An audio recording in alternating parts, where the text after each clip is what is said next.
7가지 영상 예배 에티켓을 알려드립니다.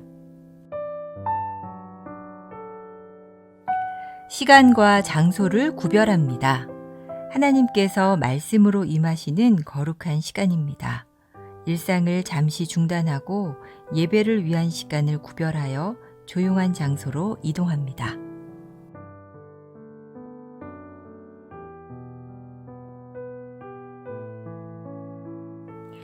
예배에 합당한 환경을 조성합니다. 예배 전 예배 집중을 방해하는 요인을 차단하고 자리를 정돈합니다.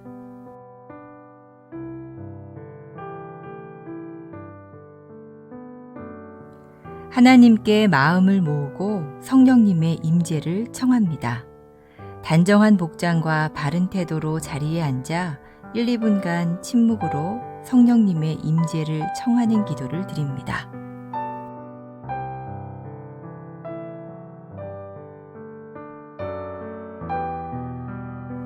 예배에 온전히 집중합니다. 예배 시작부터 마칠 때까지 주변의 일들에 반응하지 않도록 합니다.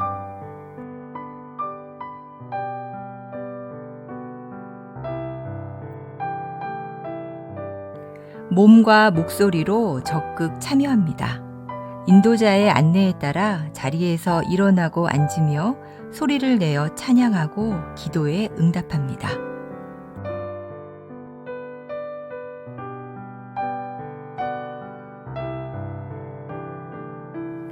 헌금은 온라인 계좌를 통해 봉헌하도록 합니다. 예배의 정신을 살리기 위해 작은 접시를 준비하여 헌금을 그곳에 올리도록 하고 예배 후 모아서 교회 계좌로 송금합니다.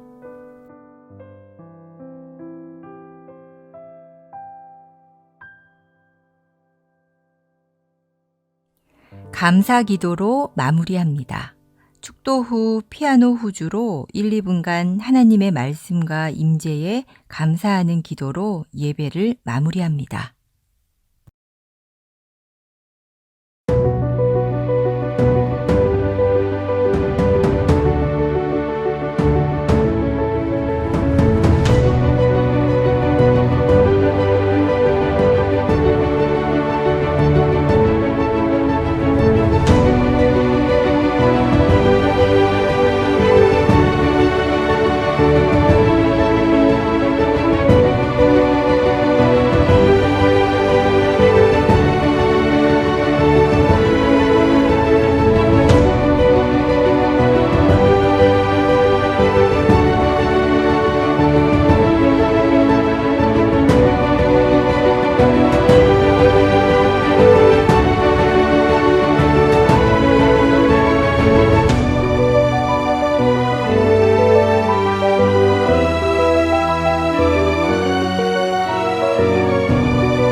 할렐루야. 거룩한 부활절입니다. 주님의 부활하심을 다 같이 기뻐하심으로 오늘 예배 가운데 기쁨으로 예배 가운데 임하실 수 있기를 간절히 소망합니다. 각자의 삶의 자리에서 예배 자리 가운데 있을지라도 주님이 우리와 함께 하심을 믿으시며 오늘도 주님 앞에 신령과 진정한 마음으로 예배 드리시며 나가실 수 있는 여러분들 모두 되시길 간절히 소망합니다. 먼저 다 같이 예배를 위해서 우리 함께 다 같이 기도하시고 그 다음에 주님 앞에 찬양 드리시며 나가시겠습니다. 하나님 감사합니다. 주님 예배 가운데 주님 함께 하시면 감사합니다. 특별히 주님 거룩한 부활절 아버지 우리가 주님 앞에 예배드리며 나갑니다. 주님 우리가 함께 모여 예배하지 못하지만 주님 우리의 마음 가운데 함께 하시며 또한 우리 예배를 받으시는 우리 주님이심을 믿습니다. 주님 부활하신 주님께서 이 시간 우리와 함께 하셔서 우리 예배를 받으시며 주님 예배 가운데 아버지 주님의 뜻과 주의 말씀 임하여 주시길 간절히 소망합니다. 특별히 아버지는 지금 이 시간 온 세계와 온 열방이 아버지 하나님 질병으로 말미암아 고난과 고통받고 있습니다. 우리 주님 위로하여 주시고 우리 주님 하루속히 아버지 모든 질병 가운데서 우리의 삶을 깨끗하고 정결케 하시길 간절히 소망합니다. 먼저 우리가 주님 앞에 기도하며 나갑니다. 주님 우리를 용서하시고 주님 우리의 모든 죄악과 아버지 우리의 모든 더러운 것들과 아버지 우리의 삶 가운데 모든 아버지 죄의 뿌리들을 이 시간 예수의 보혈로 정결케 시켜 주시옵소서. 주님 이 시간 아버지 예배 가운데 우리 가운데 함께 하시는 그 주님을 찬양합니다. 감사드립니다. 예수님의 이름으로 간절히 기도드립니다. 아멘.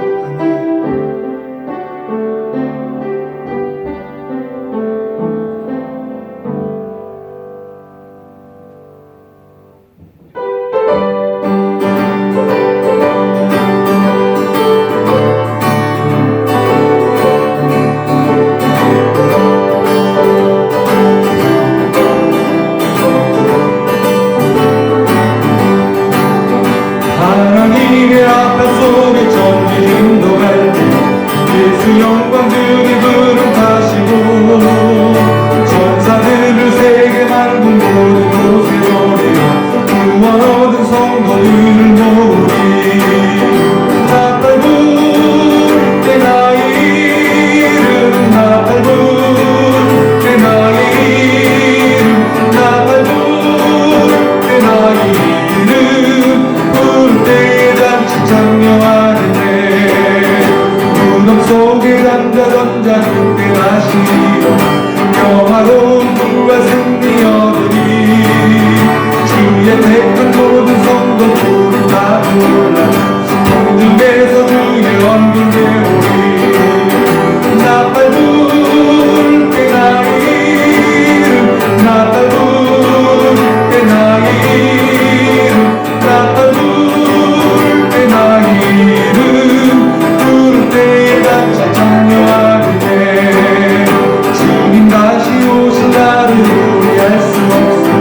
항상 기도하고 깨어있어서 기쁨으로 보좌 앞에 우리 나가서 그때까지 참고 기다리겠네. 나팔 불 때 나의 이름 나팔 불 때 나의 이름 나팔 불 때 나의 이름 부를 때에 단지 참 주님 다시 오실 날을 우리 알 수 없어. 항상 기도하고 깨어있어서 기쁨으로 보좌 앞에 우리 나가서 그때까지 참고 기다리겠네. 나팔 불 때 나의 이름 나팔 불 때 나의 이름 나팔 불 때 나의 이름 부를 때가 감동하는데.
홀로 시간 받으소서.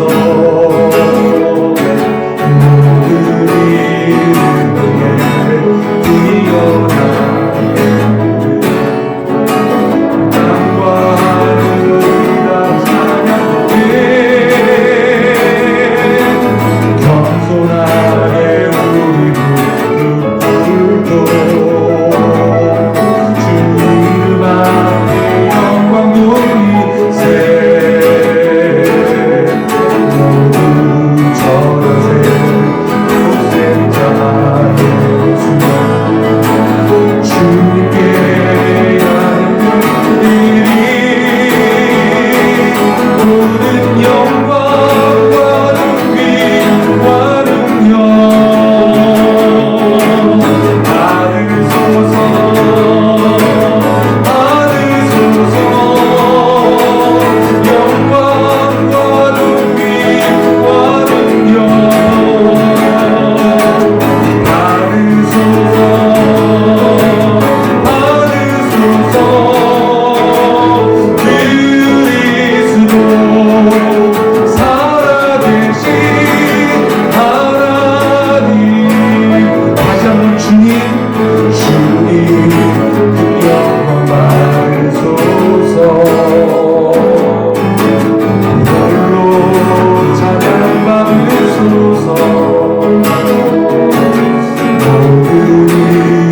모든 뛰어난 땅과 하늘이 다 찬양해. 겸손하게 꿇고 주 이름 앞에 영광 돌리세. 모두 전하세.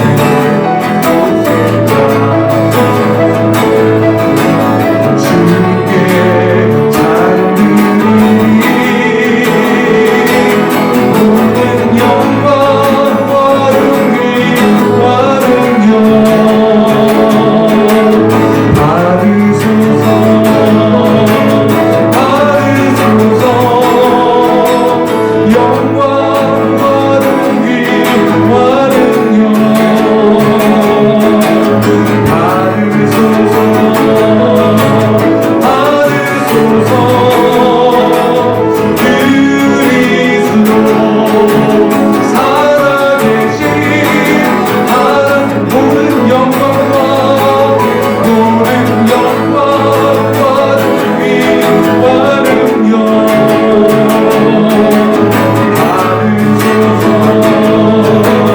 받으소서.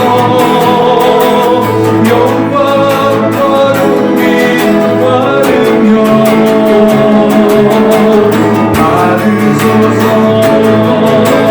받으소서. 그리스도 살아계신 하나님. 그리스도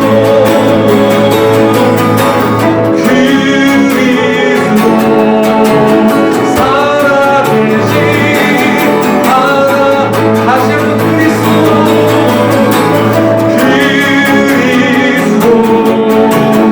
살아계신 하나님.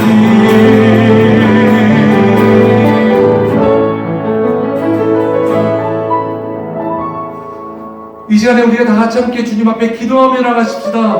주 예수 그리스도 살아계신 하나님 아버지, 십자가에서 죽으시고 사흘 만에 죽은 그곳에서 부활하신 우리 주 예수 그리스도 가운데 모든 영광과 존귀와 능력 있기를 간절히 소망합니다. 하나님, 이 시간 우리가 입술대로 주님을 찬양합니다. 모든 영광과 존귀를 주님 앞에 올려드립니다. 주님 영광을 받으시옵소서. 살아계신 하나님 아버지 영광을 받으시옵소서. 이 시간 다같이 우리가 주님 앞에 다같이 주님 앞에 기도하며 나가시겠습니다. 함께 다같이 기도하십시다. 예, 주님 그렇습니다. 주님은 살아계신 하나님이십니다. 모든 영광을 받으시옵소서. 모든 찬양을 받으시옵소서. 우리가 주님 이 시간 누구의 권세를 이기시고 부활하신, 모든 죄와 사망의 권세를 이기시고 부활하신 그 주님을 찬양하며 나갑니다. 영광 받으시옵소서. 찬양 받으시옵소서.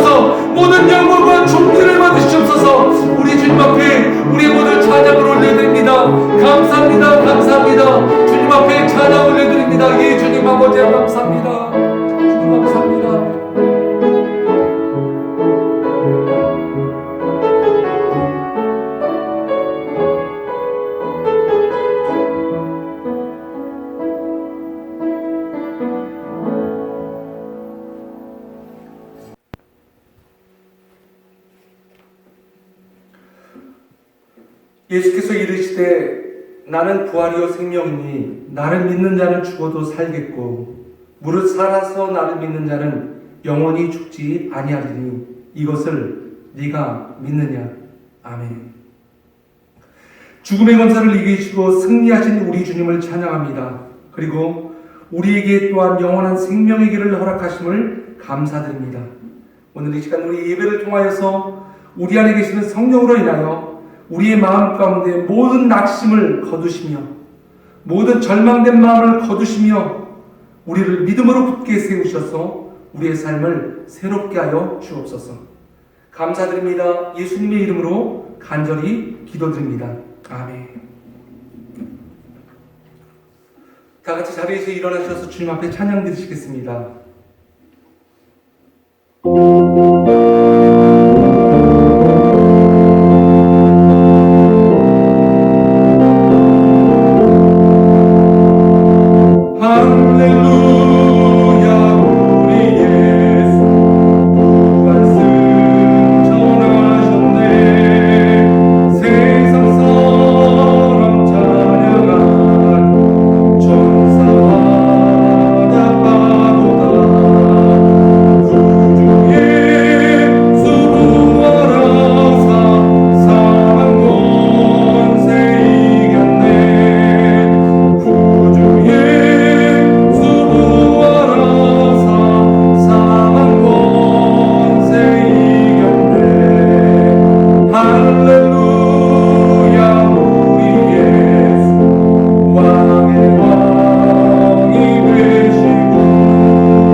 사도신경으로 신앙 고백 드리시겠습니다.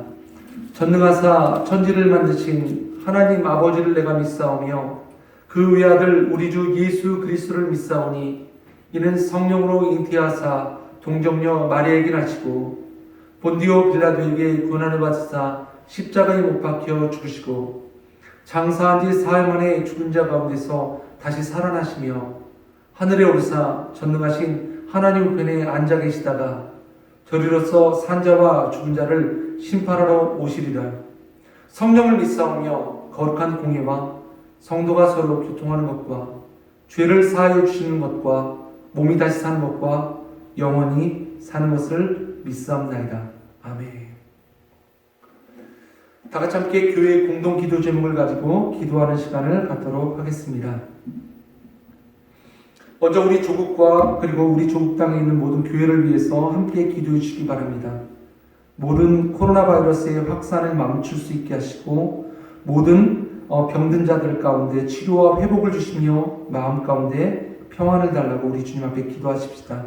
그리고 사람들의 마음속에 비난과 비판, 미움과 원망, 불신과 분열 대신 서로를 사랑으로 품고 함께 기도하며 위로할 수 있는 교회가 될 수 있도록 함께 다 같이 기도해 주시기 바랍니다. 그리고 모든 정치적인 지도자들과 모든 의료진들에게 하나님의 지혜와 능력과 그리고 보호하심이 함께 임하게 해달라고 이 시간 다 같이 기도해 주시기 바랍니다. 그리고 모든 성도님들의 건강을 보호하시며 직장과 학교를 위해서 우리 함께 다 같이 기도해 주십시오. 그리고 각 자리의 처소가 예배의 처소가 되게 하시고 영적으로 주님과 기도할 수 있는 귀한 은혜의 시간이 되게 해달라고 시간 기도하시고, 마지막으로 우리의 모든 죄를 다시 한번 우리 주님 앞에 회개하며 우리의 신앙이 진리의 말씀 위에 바로 설 수 있게 해달라고 함께 다 같이 기도하며 나가시겠습니다. 기도하시겠습니다.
할렐루야. 죄와 사망의 권세를 깨뜨리시며 죽음 가운데서 부활하셔서 승리하신 우리 주님을 찬양합니다.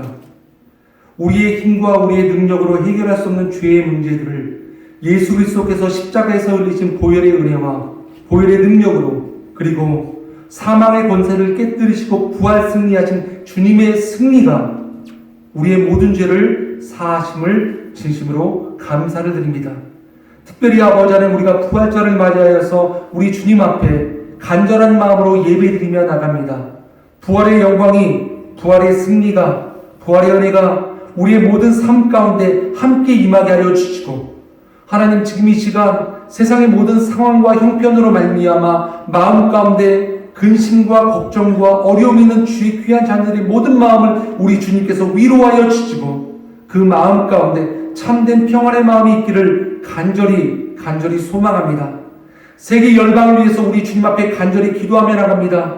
주님, 우리를 불쌍히 여겨주시고 다시 한번 우리의 모든 죄를 주님 앞에 고백하며 나가며 주님 앞에 무릎 꿇고 우리가 기도하며 나갈 때 주님의 은혜와 주의 사랑이 우리 가운데 다시 한번 임할 수 있도록 주님 은혜를 베풀어 주시옵소서. 하나님, 아직도 세상의 모든 많은 사람들이 아버지는 질병으로 말미암아 고통당하고 있음을 우리가 알고 있습니다. 하나님, 인간의 힘과 인간의 능력으로는 그 어떤 것도 해결할 수 없는 것을 우리가 알고 있사오니 겸손한 마음으로 우리 주님 앞에 우리가 무릎 꿇고 머리 숙여 기도하며 나갈 때 주의 은혜를 베푸시며 주의 자비를 우리 가운데에서 거두지 말아 주시길 간절히 소망합니다. 하나님, 여전히 세계 열방 가운데 아직도 아버지 질병으로 말미암아 고통받고 있는 주의 귀한 자녀들이 많이 있사오니 주여, 이 시간에도 주님의 은혜를 베푸셔서 힘과 능력을 더하여 주시며 모든 질병을 예수의 보혈로 깨끗하게 씻겨 주시어서 주님, 하루속히 이 모든 어려운 상황 속에서 우리가 참된 평안을 얻을 수 있도록 우리 주님 모든 아버지 세계 열방을 축복하여 주시옵소서.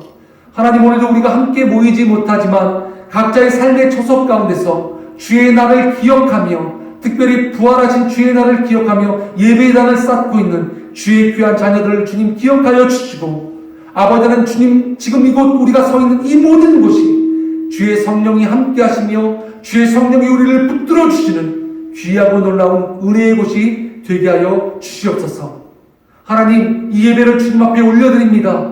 예배의 모든 시간을 우리 주의 성령님께서 인도하여 주실 줄 믿습니다. 예배 가운데 선포되는 귀한 말씀을 주님 축복하여 주시고, 귀한 말씀으로 말미암아 우리의 생각이 바뀌며 우리의 삶이 바뀌며 우리의 마음이 회복되어질 수 있는 귀하고 놀라운 은혜의 시간이 되게 하여 주옵소서. 하나님, 특별히 환우 중에 있는 주의 귀한 자녀들 또한 있사오니 지금 이 시간에도 우리 주님께서 함께 하시며 붙들어 주셔서 주님 모든 질병과 모든 아픔 가운데서 새 힘과 새 능력 얻게 하여 주옵소서. 감사드립니다. 예수님의 이름으로 간절히 기도드립니다. 아멘.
오늘 다 같이 함께 보실 하나님의 말씀은 요한복음 20장 19절부터 23절까지의 말씀입니다.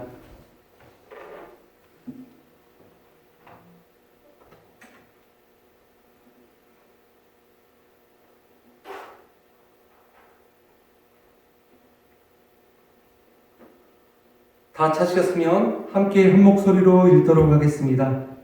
이날 곧 안식 후 첫날 저녁 때에 제자들이 유대인들을 두려워하여 모인 곳의 문들을 닫았더니 예수께서 오사 가운데 서서 이르시되 너희에게 평강이 있을지어다. 이 말씀을 하시고 손과 옆구리를 보이시니 제자들이 주를 보고 기뻐하더라. 예수께서 또 이르시되 너희에게 평강이 있을지어다. 아버지께서 나를 보내신 것 같이 나도 너희를 보내노라. 이 말씀을 하시고 그들을 향하여 숨을 내쉬며 이르시되 성령을 받으라. 너희가 누구의 죄든지 사하면 사하여질 것이요 누구의 죄든지 그대로 두면 그대로 있으리라 하시니라. 아멘.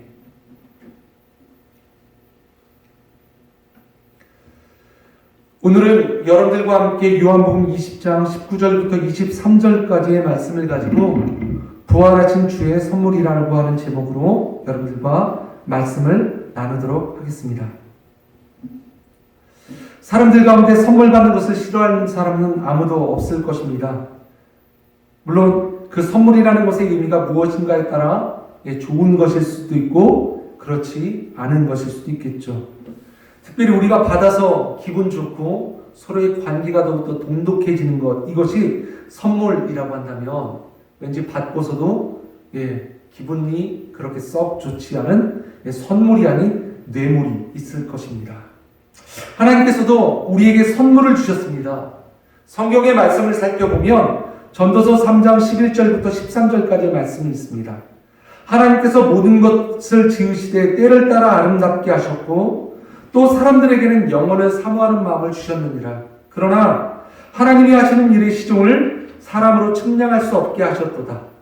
사람들이 사는 동안에 기뻐하며 선을 행하는 것보다 더 나은 것이 없는 줄을 내가 알았고 사람마다 먹고 마시는 것과 수고함으로 낙을 누리는 그것이 하나님의 선물인 줄도 또한 알았도다. 잠언 3장 13절 말씀 가운데 하나님의 선물에 대해서 이렇게 말씀하고 있습니다. 이 내용을 조금 여러분들에게 말씀드리면요. 3장 1절부터 쭉 이렇게 말씀을 살피면 우리가 여러분들이 잘 아는 그런 말씀입니다. 때가 있다라고 하는 그 말씀들을 기록하고 있습니다. 날 때가 있고 죽을 때도 있고 심을 때도 있고 뽑을 때도 있고 모든 것들은 다 때가 있다라고 이야기하고 있습니다. 또한 우리의 삶 가운데는 항상 기쁨만 있는 것이 아니라 또 때로는 슬픔도 있다라고 이야기하고 있습니다. 항상 기쁨만 있고 슬픔은 좀 없었으면 좋겠는 것이 우리의 바람이고 우리의 생각이겠지만 우리는 말씀과 같이 때로는 기쁨도 있고 때로는 슬픔도 있고 지금 저와 여러분이 겪고 있는 이 상황과 같이 때로는 어려움의 때도 있다는 것입니다. 여러분들 이것을 앞에 두고 우리는 어떻게 생각할 수 있을까요?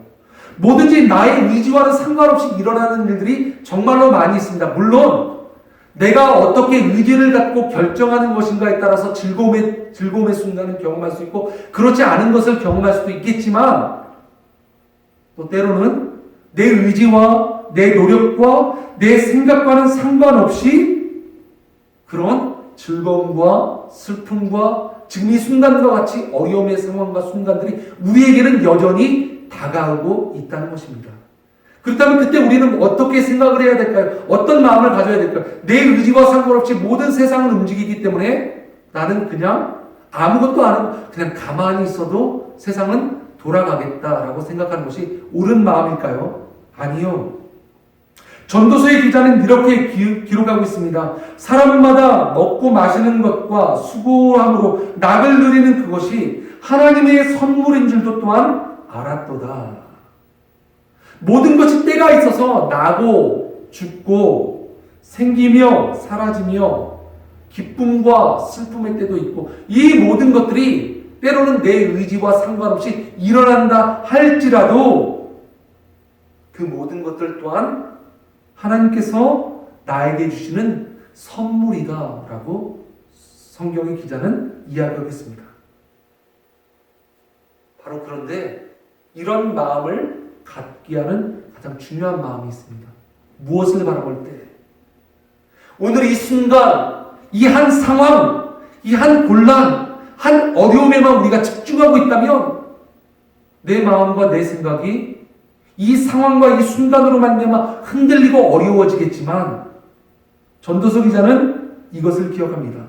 11절 영원을 사모하는 마음을 주셨으니 우리가 영원에 대한 것을 사모하는 마음을 갖는다면 지금 이 한순간 비록 이것이 쉽지 않고 어렵고 힘들고 우리의 마음을 아프게 할지라도 이것 또한 하나님의 선물이라는 것을 저와 여러분이 기억할 수 있을 것이라는 것입니다. 또한 하나님께서 우리에게 선물을 주셨습니다. 로마서 8장 32절의 말씀입니다. 자기 아들을 아끼지 아니하고 우리 모든 사람을 위하여 내주신 이가 어찌 그들과 함께 모든 것을 우리에게 주시지 아니하겠느냐. 하나님께서 저와 여러분에게 주신 가장 큰 선물이 무엇이라고 성경은 이야기하고 있습니까? 자기의 아들을 아끼지 않고 우리 모든 사람을 위하여서 선물로 내어주신 분이 하나님이시다라고 성경은 이야기하고 있습니다. 그리고 그 예수 그리스도께서 바로 금요일 날 십자가를 지셨으며 십자가에서 죽으시고 바로 오늘 그 자리 가운데서 부활하셨다는 것입니다. 존 바클리라고 하는 신학자는 그의 책 바알과 선물에서 이렇게 하나님의 은혜를 이야기하고 있습니다. 바울에게는 은혜를 표현하는 특별한 단어가 없었다라고 이야기합니다. 그래서 그는 이 은혜, 그레이스라고 하는 것을 선물, 기프트라고 하는 그리스어 카리스에서 이것을 통하여서 사용하였습니다. 즉 바울 시대에 사람들이 생각하는 이 선물이라고 하는 것은 이런저런 이유를 갖고 있어서 그들은 어떤 특별한 자격을 갖고 있는 사람들을 말합니다. 그래서 선물을 받는다라고 하는 것은 그 선물을 받을 만한 자격을 갖추어진 사람들입니다.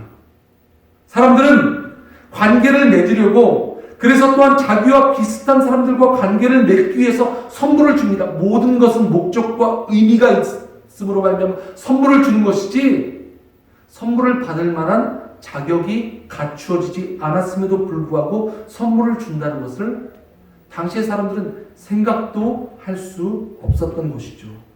바로 그때 사도 바울은 바로 그레이스, 은혜의 단어를 이렇게 설명합니다.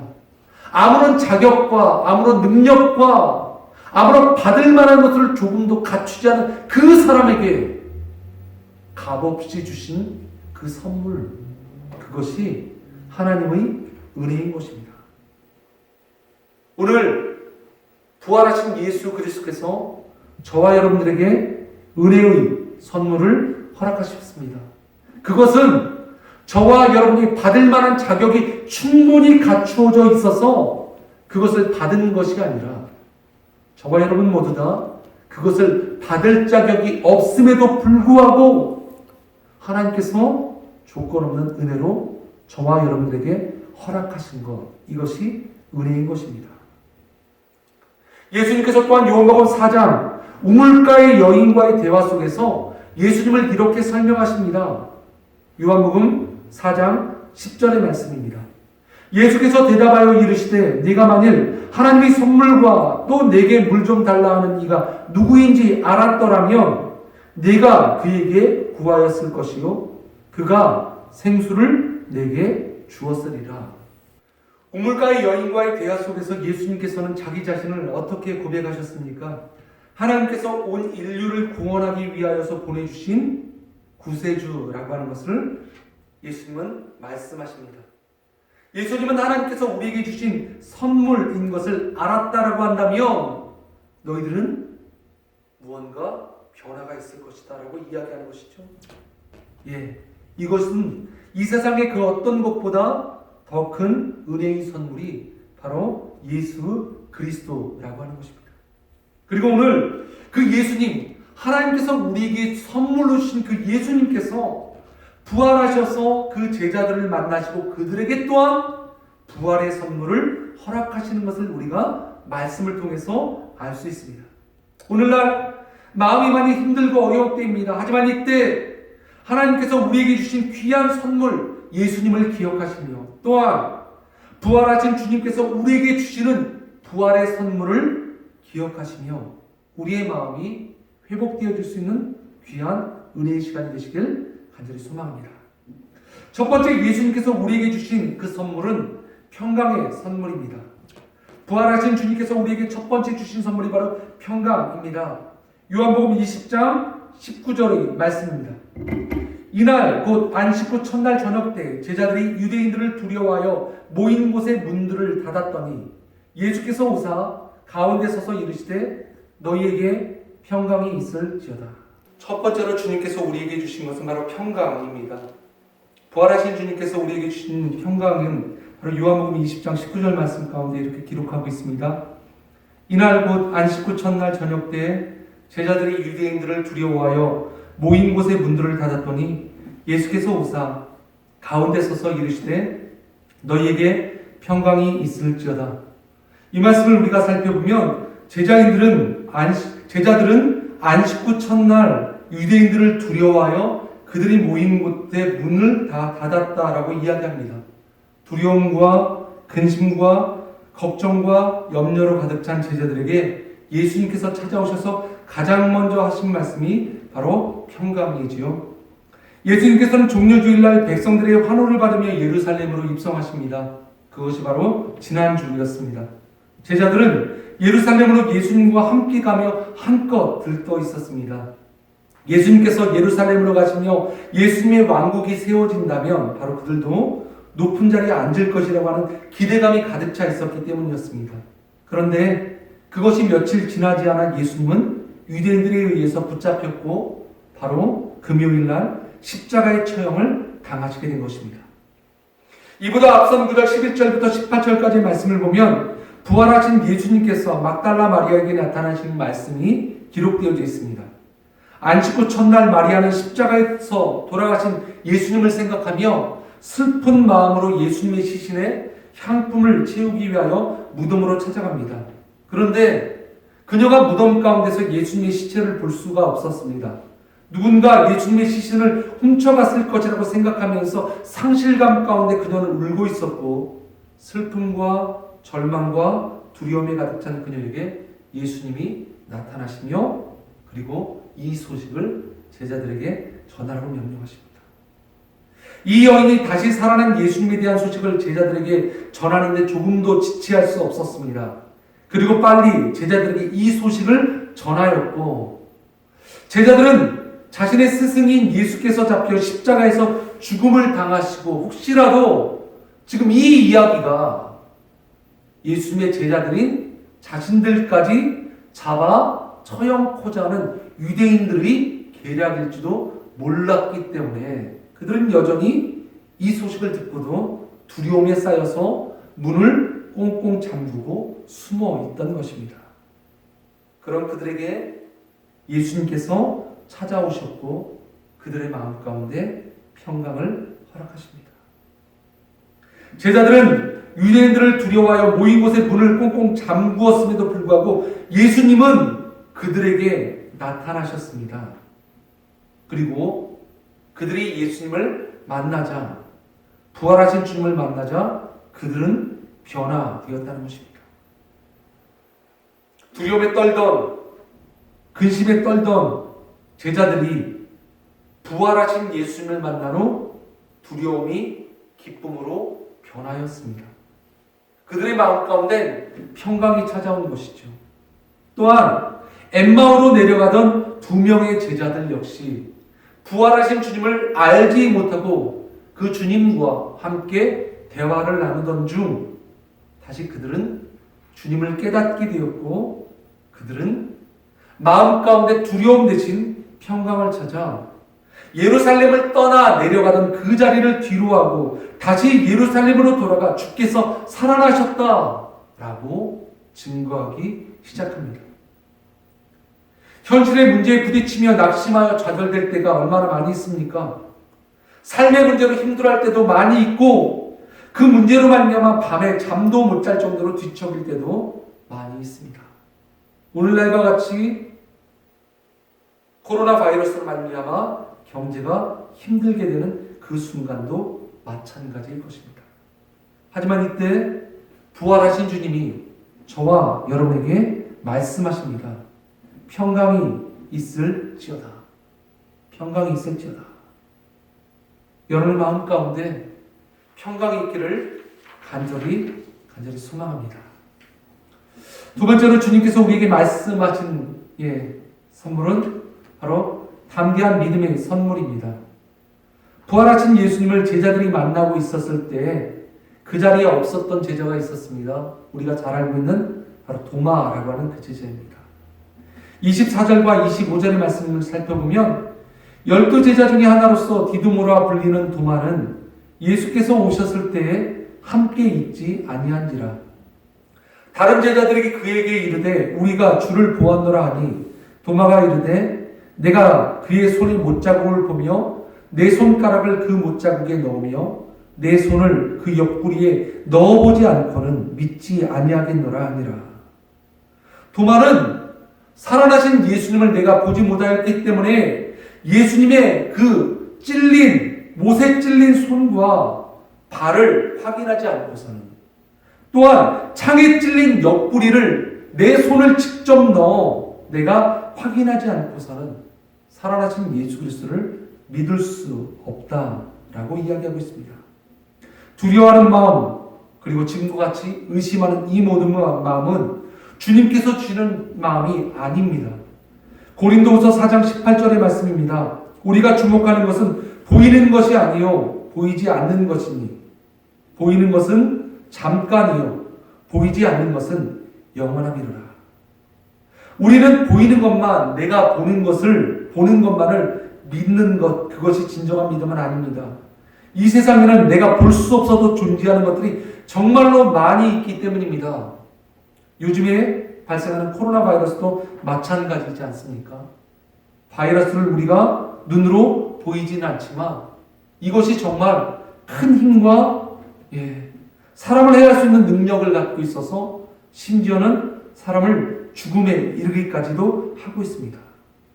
그렇듯이 비록 우리가 바이러스를 볼 수 없을지라도 그것으로 말미암아 전 세계의 많은 사람들이 고통받고 있는 것과 마찬가지로 우리가 보이는 것만을 믿는다라고 하는 것이 얼마나 어리석은 마음인지 다시 한번 생각해 봐야 될 것입니다.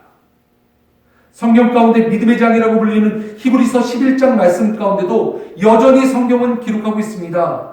우리가 지금 당장 눈에 보이지 않는 것, 이것을 우리가 진정으로 믿지 못한다면 영원히 주어지신 하나님의 약속을 어떻게 우리가 받아들일 수 있을까요? 보이는 것만을 믿는다라고 하면 우리가 보이지 않는 그것들을 장차 우리에게 주어주실 영원한 그 약속을 우리가 어떻게 믿을 수 있을까요?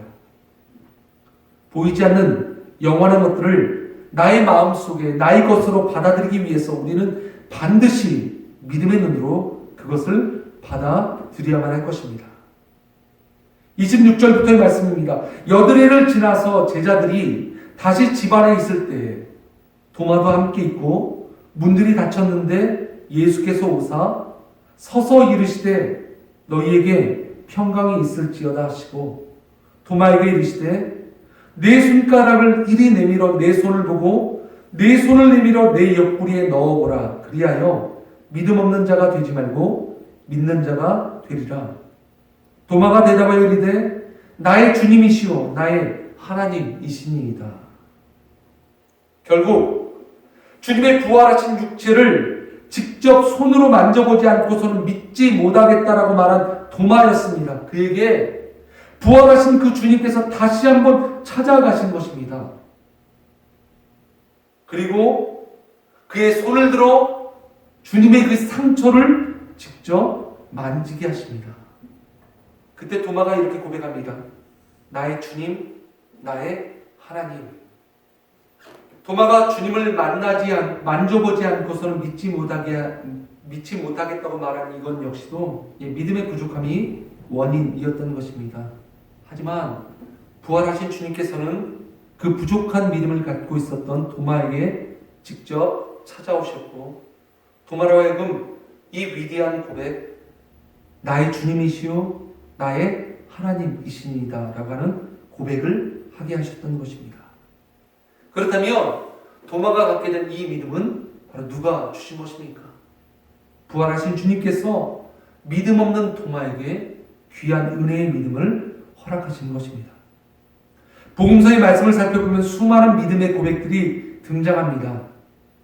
그 중에서 지금 이 도마의 고백, 이 고백만큼은 부활하신 주님을 고백하는 귀중한 믿음의 고백인 것입니다. 고백은 우리의 신앙을 드러냅니다. 이 고백 속에 저와 여러분의 모든 신앙이 드러날 수 있습니다. 내가 입으로 고백하고 시인하면 그와 같은 삶을 살기 위하여서 노력하기 때문인 것입니다. 따라서 부활하신 주님을 바라보며 나의 주님, 나의 하나님이시여라고 고백한 이 도마의 신앙의 모습들을 저와 여러분들은 기억할 수 있지 않습니까? 그 복음을 증거하기 위하여서 온 삶을 들여 주님의 일에 힘썼던 도마로 변할 수 있었던 것입니다. 마음의 확신이 없었던 도마에게 예수님께서는 부하로 찾아주셨고 그리고 그에게 믿음의 확신을 주셨습니다. 고린도전서 15장 12절부터 14절까지의 말씀입니다. 그리스도께서 죽은 자 가운데서 다시 살아나셨다 전파되었거늘 너희 중에 어떤 사람들은 어찌하여 죽은 자 가운데서 부활이 없다 하느냐. 만일 죽은 자의 부활이 없으면 그리스도도 다시 살아나지 못하셨으리라. 그리스도께서 만일 다시 살아나지 못하셨으면 우리가 전파하는 것도 헛것이요 또 너희의 믿음도 헛것이며, 만일 주님께서 부활하지 않으셨다면 저와 여러분이 믿는 그 모든 것도 헛된 것이 될 뿐입니다. 하지만 예수님께서는 부활하셨습니다. 그리고 그 부활의 주님께서 제자들을 직접 만나 주셨습니다. 그리고 그들의 부족하고 연약한 믿음을 세워주시기 위하여서 그들에게 직접 믿음을 주셨습니다. 그들을 담대케 하셨습니다. 이것이 주님께서, 부활하신 주님께서 제자들에게 주신 두 번째의 선물입니다. 마지막 세 번째입니다. 마지막 세 번째는 부활하신 주님께서 제자들에게 사명의 선물을 허락하십니다. 21절 말씀입니다. 예수께서 또 이르시되 너희에게 평강이 있을지어다. 아버지께서 나를 보내신 것 같이 나도 너희를 보내노라. 또한 31절의 말씀입니다. 오직 이것을 기록함은 너희로 예수께서 하나님의 아들 그리스도이심을 믿게 하려 하며 또 너희로 믿고 그 이름을 힘입어 생명을 얻게 하려 함이니라. 부활하신 주님께서 제자들을 여러 번 만나시는 것을 우리는 알고 있습니다. 그때마다 주님께서 제자들에게 주신 귀한 선물, 바로 그것이 사명을 잃어버린 제자들에게 다시 한번 사명을 기억하게 하신 것입니다. 예수님의 부활 사건을 경험하고도 제자들은 그들의 사명을 잃어버리고 다시 그 이전의 직업, 디베랴 바닷가로 들어가 고기 잡는 일을 여전히 하고 있었던 제자들이 있었습니다. 부활의 주님을 만나고도 그들은 자신들이 감당해야 할 그 일들을 알지 못하고 예전에 갈릴리로 들어가 어부로서의 그 그물질을 하고 있었던 제자들의 모습이었습니다. 제자들은 자신에게 주어진 사명을 깨닫지 못하고 갈릴리로 돌아간 것입니다. 하지만 하루 종일 고기를 잡으려 해도 고기가 잡히지 않았습니다. 그들에게 예수님이 다시금 찾아오셨고 그들에게 사명을 깨닫게 하십니다. 그들에게 주신 사명은 바로 말씀 가운데 이렇게 기록되어 있습니다. 요한복음 21장 15절부터 17절까지의 말씀입니다. 그들이 조반 먹은 후에 예수께서 시몬 베드로에게 이르시되 요한의 아들 시몬아 네가 이 사람들보다 나를 더 사랑하느냐 하시니 이르되 주님 그러하나이다. 내가 주님을 사랑하는 줄 주님께서 아시나이다 이르시되 내 어린 양을 먹이라 하시고 또 두 번째 이르시되 요한의 아들 시몬아 네가 나를 사랑하느냐 하시니 이르시되 주님 그러하나이다. 내가 주님을 사랑하는 줄 주님께서 아시나이다 이르시되 내 양을 치라 하시고 세 번째 이르시되 요한의 아들 시몬아 네가 나를 사랑하느냐 하시니 주께서 세 번째 네가 나를 사랑하느냐 하심으로 베드로가 근심하여 이르되 주님 모든 것을 아시오매 내가 주님을 사랑하는 줄을 주께서 아시나이다. 예수께서 이르시되 네 양을 먹이라. 사명을 잃어버리고 예수 그리스도의 복음을 증거해야 될 사명을 잃어버리고 다시 고기 잡는 어부의 일로 돌아갔던 제자들과 그리고 베드로에게 예수님께서는 사명을 허락하신 것입니다. 예수님께서 주신 사명을 붙잡고 있는 그 사람은 결단코 그의 신앙의 삶 가운데서 흔들리지 않는 믿음을 가질 수 있습니다. 사도 바울은 자신을 이렇게 고백하지 않았습니까? 로마서 1장 1절의 말씀입니다. 예수 그리스도의 종 바울은 사도로 부르심을 받아 하나님의 복음을 위하여 택정함을 입었으니, 여기에서 나오는 사도라고 하는 이 헬라어는 아포스톨로스라고 하는 단어입니다. 그런데 이 단어는 로마 사회에서 황제로부터 모든 권한을 부여받은, 전권을 부여받은 대사라고 하는 의미를 가지고 있었습니다. 그 의미에서 바울은 황제가 아닌 예수 그리스도를 넣어서 세상의 아포스톨로스, 황제의 명령을 따르며 그의 전권을 부여받은 그런 사람이 아니라 사도 바울 자신은 예수 그리스도의 사도, 예수 그리스도의 명령을 따르며 예수 그리스도로부터 모든 전권을 부여받은 사명을 받은 사도라고 하는 것을 교회들에게 선포하고 있는 것입니다. 자신에게 사명을 주신 그분 예수 그리스도께 충성을 다하며 그 말씀을 따라 순종하는 삶을 살겠다는 것이 사도 바울이 고백하는 사도의 고백인 것입니다. 사도 바울이 가진 이 사명의 의식으로 말미암아 그는 차디찬 감옥의 방에 갇혀 있을 때에도 하나님의 은혜에 감격하며 하나님의 사랑과 은혜로 말미암아 핍박받고 있는 교회들에게 격려하며 위로할 수 있었습니다. 비록 그가 차디찬 감옥방에 갇혀 있을지라도 서로 분열되고 서로 싸우며 서로 다투었던 그 교회를 향해서 하나님의 말씀을 선포하며 또한 그들을 징계하며 말씀으로 그들을 격려할 수 있었던 바로 그 사람이 사도 바울이었습니다. 이렇게 뜨거운 마음을 가지고 있었고 하나님의 은혜 가운데 감격할 수 있었던 가장 중요한 이유가 무엇입니까? 그가 여전히 잊지 않고 그의 믿음 속에 그의 마음 속에 불타고 있었던 사명이 있었고 그는 그 사명을 기억하였기 때문인 것입니다. 때로는 우리 육신의 눈으로는 미래의 순간이 앞날이 잘 보이지 않을 때가 있습니다. 그때 우리는 어떤 마음을 가져야 할까요? 그때 우리는 무엇을 기억해야 할까요? 보이지 않는 미래를 바라보며 우리가 어떻게 나아갈 수 있을까요?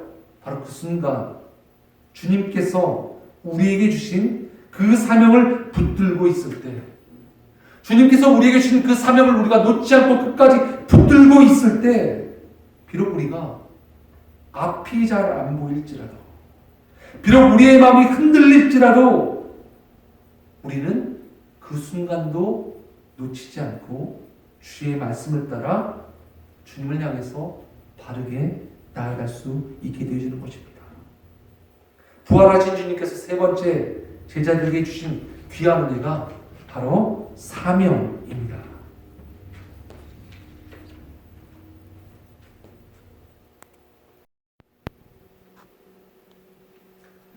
말씀을 마치도록 하겠습니다. 주님께서는 부활하셨습니다. 그리고 부활하신 주님께서 제자들을 만나셨습니다.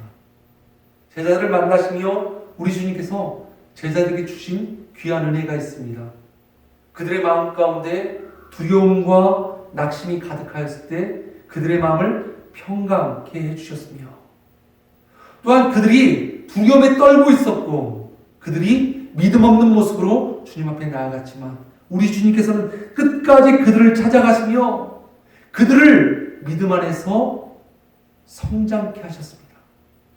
그리고 마지막으로 사명을 잃어버린 제자들, 주님께 3년 반 동안 그렇게 훈련받았음에도 불구하고 예수님께서 십자가에서 죽으시자마자 자신에게 주어진 그 사명을 잃어버리고 예전의 그 모습으로 돌아갔던 그 제자들, 그들에게 찾아가셔서 직접 다시금 사명을 허락하시며 사명에 붙들린 자가 되었을 때 끝까지 어떤 상황과 어떤 어려움 속에서도 흔들리지 않고 주님을 바라보며 나아갈 수 있었던 그 믿음의 마음들을 그들에게 허락하여 주신 것입니다.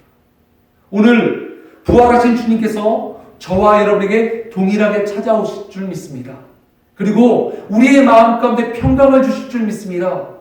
그리고 또한 우리의 마음 가운데 더 이상 두려워하지 아니하고 담대한 믿음의 마음을 갖게 하실 줄 믿습니다.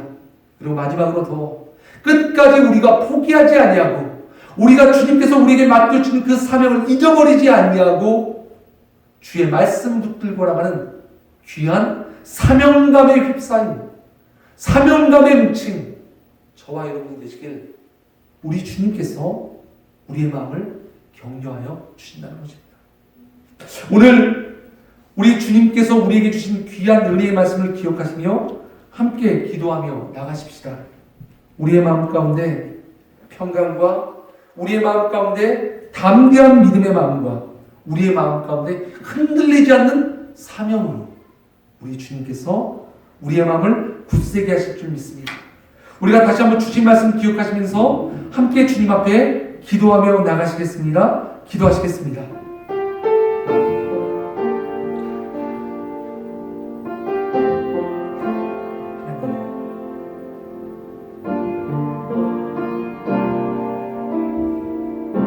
하나님께서는 저와 여러분의 마음 가운데 평강 주시길 원하십니다. 더 이상 두려워하지 아니하고 더 이상 걱정과 염려치 아니하며 마음 가운데 평강이 있을지어다. 또한 두려움 속에서 믿음 약하여지지 아니하고 비록 우리가 보이지는 않지만 비록 우리가 볼 수는 없지만 그것보다 하나님 보이지 않는 주님의 크심을 바라보며 우리의 마음 가운데 담대한 믿음을 허락하여 주시옵소서. 하나님 또한 우리의 마음이 사명을 잃어버려 주의 뜻을 놓치고 이전의 그 모습 세상의 길로 나가 다시금 헤매고 있는 나의 모습이 되지 않게 하시고 끝까지 주께서 우리에게 주신 그 사명들 우리가 기억하며 붙들고 주님을 향해서 오늘 이 시간에도 쉬지 않고 달려갈 수 있게 하여 주시길 간절히 소망합니다. 주님, 부족한 우리를 만나 주셔서 다시 한번 우리의 마음 가운데 굳센 믿음의 마음을 허락하여 주시옵소서. 함께 다같이 주님 앞에 기도하며 나가시겠습니다. 주님 아버지 하나님, 우리가 다시 한번 주님의 은혜를 구합니다. 부활하신 주님께서 우리의 삶 가운데 찾아오셔서 부활하신 주님께서 우리를 만나셔서 아버지 하나님 우리의 마음 가운데 더 이상 아버지 하나님 두려워하지 않게 하시고 아버지 우리의 마음 가운데 참된 평강을 주시며 아버지 우리의 마음 가운데 믿음 없는 그 연약함 가운데 거하지 않고 아버지 우리의 마음을 더욱더 믿음으로 말미암아 탐닉게 하여 주시며 아버지 하나님 우리가 사명을 잃고 주님 헤매는 삶을 사는 것이 아니라 주님께서 오늘도 우리에게 맡겨주신 귀한 사명들 기억하며 주의 말씀 붙잡고 주의 향한 그 편들을 바라보며 나갈 수 있도록 주님 우리의 마음을 축복하여 주시옵소서. 주님 우리의 마음을 격려하여 주시옵소서. 주님 우리의 마음을 붙들어 주시옵소서. 오늘 이 시간에 주님 마음 가운데 낙심되고 절망하며 좌절된 마음 갖고 있는 주의 귀한 자녀들이 있습니까? 주님 만나 주시옵소서. 주님 함께하여 주시옵소서. 주님 그들을 격려하여 주시옵소서. 아버지 하나님 함께 하심을 믿습니다. 주님 받아주시옵소서. 주님 아버지 하나님 간절히 소망합니다. 주님 감사합니다. 주님.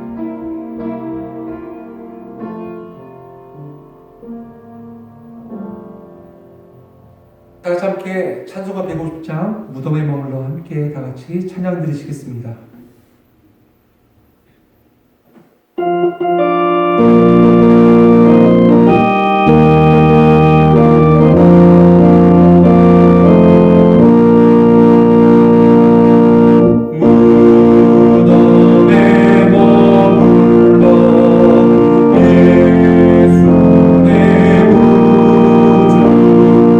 새벽 기다렸네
들으신 예를 위해서 함께 다 같이 주님 앞에 기도하시겠습니다.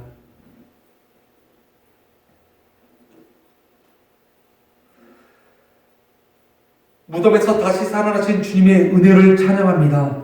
어둠을 이기시고 죄와 사망의 권세를 이기시며 우리에게 부활 승리를 선포하신 주님의 은혜를 진심으로 감사합니다. 하나님, 이 시간 우리의 마음이 연약함으로 말미암아, 우리의 마음이 두려워함으로 말미암아, 걱정과 염려로 말미암아 주님 평안을 누리지 못하는 주의 모든 귀한 자녀들의 마음 가운데 평안을 허락하시며, 다시 한번 부활하신 주님께서 우리에게 담대한 믿음을 허락하여 주심으로 하나님, 우리에게 맡겨주신 귀한 복음 증거의 사역들, 우리에게 맡겨주신 귀한 하나님의 은혜의 사역들을 우리가 끝까지 잊지 않고 감당케 하여 주시길 간절히 소망합니다. 오늘 다시 한번 주님의 은혜에 감사드리며 주님 앞에 귀한 물질을 드리는 모든 손길 가운데 우리 주님 은혜와 축복을 부어주시며, 특별히 세상의 난리와 모든 환난 속에서 우리 주님의 보혈의 능력과 보혈의 은혜로 끝까지 아버지 우리 주님께서 지켜주셔서 아버지 그 어떤 세상의 질병과 그 어떤 세상의 풍파가 주의 귀한 자들을 해하지 못하도록 우리 주님께서 끝까지 붙드시며 인도하여 주시옵소서. 다시 한번 세상과 열방을 위해서 기도하며 나갑니다. 주님 불쌍히 여기시며 주의 은혜를 부어주시어서 하루속히 이 모든 세상의 풍파 속에서 우리의 모든 삶을 구원하여 주시옵소서. 아버지 하나님, 이 한 주간도 하나님의 은혜와 사랑을 기억하길 간절히 소망하며 나갑니다. 그리고 주의 말씀으로 우리의 삶이 새롭게 되기를 원하오니 주여 은혜를 베푸시옵소서. 감사드립니다. 예수님의 이름으로 간절히 기도드립니다. 아멘. 다 같이 자리에서 일어나셔서 주기도 문송하시도록 오늘 예배를 마치도록 하겠습니다.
이제는 주 예수 그리스도의 은혜와 하나님의 사랑과 성령의 교통하심이 거룩한 부활절날 부활의 주님께서 우리에게 찾아오셔서 평강과 굳건한 믿음의 마음과 우리에게 다시 사명의 마음을 회복하여 주시는 귀한 모든 자녀들, 그 모든 삶 가운데 영원토록 함께 있을지어다.